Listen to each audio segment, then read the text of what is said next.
What's up, Crinkers? Welcome to the Crinkers shows. I'm your host, Crinkers. Today we're going to talk about the welfare.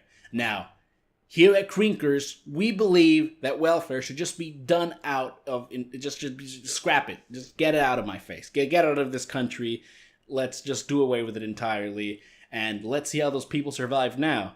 Will they survive? Well, they'll be forced to get a job to survive. And maybe they'll be left to the charity of their fellow Americans. But is that a problem? No! You think if someone were to choose between dying and going to get a job, they'd choose dying?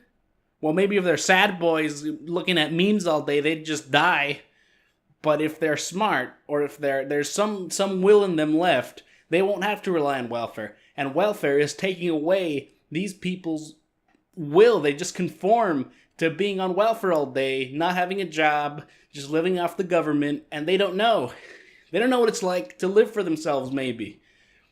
Maybe they've been on welfare their entire lives. Maybe their mother had like 7 baby daddies and they just lived happily on welfare, and now the woman passed the torch to be the super baby mama.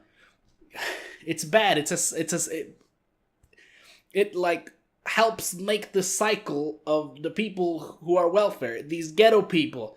You know which ones I'm talking about, with the hip-hop culture that is inherently, I think, inferior.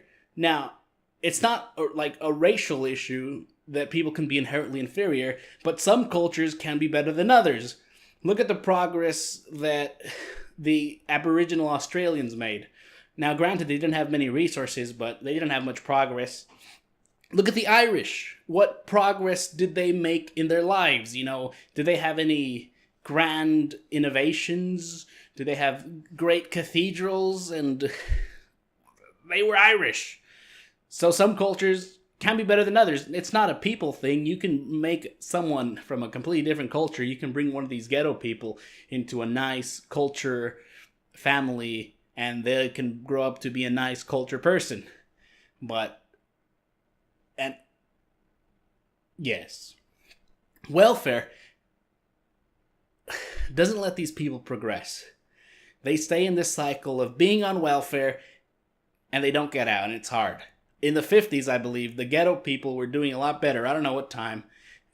They were doing a lot better without welfare. They were actually going out there and getting jobs and contributing to the GDP a little more. But now, all these ghetto people are just happy living in the ghetto. And then they cry about gentrification. Well, gentrification is not really a bad thing. It just displaces all these ghetto people. It displaces them.